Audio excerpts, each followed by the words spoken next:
محمد اویس سوال کرتے ہیں کہ قرآنی لاکٹ یا آیت الکرسی کے علاوہ کوئی دوسری آیتوں والا لاکٹ پہن سکتے ہیں یا نہیں ہے۔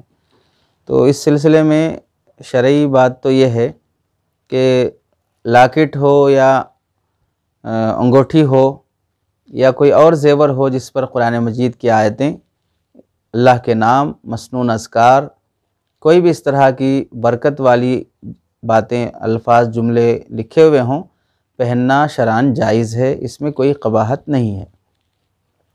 البتہ اس میں دو باتوں کا لحاظ رہے۔ پہلی بات یہ ہے کہ مرد کے لیے انگوٹھی کے علاوہ کوئی اور زیور پہننا شرعاً درست نہیں ہے۔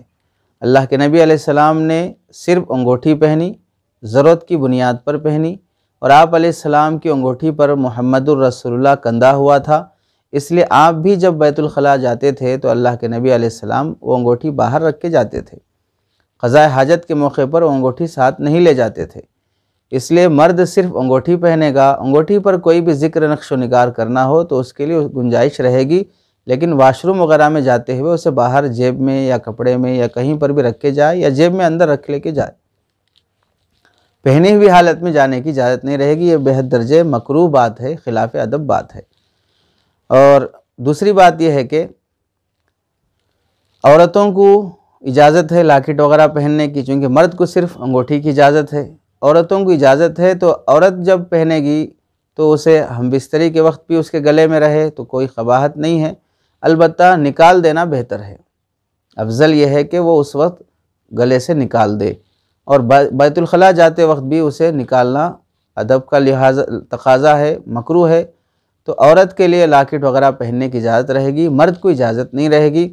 دونوں کے لیے حکم یہ رہے گا کہ اگر اس کی انگوٹھی پر کوئی ذکر کندہ ہوا ہو اور عورت کی انگوٹھی یا لاکٹ پر کوئی ذکر کندہ ہوا ہو تو دونوں کو بیت الخلاء میں پہن کر جانے کی اجازت نہیں رہے گی۔ چنانچہ فتاویٰ ہندیہ میں لکھا ہوا ہے وَيُكْرَهُ أَن يَدْخُلَ الْخَلَاءَ، کہ بیت الخلاء میں جائے وَمَعَهُ خَاتَمٌ، اور اس کے ساتھ انگوٹھی پہنا ہوا ہو اور اس پر کوئی قرآن کی آیت وَعَلَيْهِ اسْمُ اللَّهِ أَوْ شَيْءٌ مِّنَ الْقُرْآنِ، کہ اس پر اللہ کا نام ہو یا قرآن کی کوئی آیت لکھی ہوئی ہو، یہ پہنی ہوئی حالت میں جانا مکروہ ہے، ادب کے خلاف ہے، اس سے بچنا چاہیے۔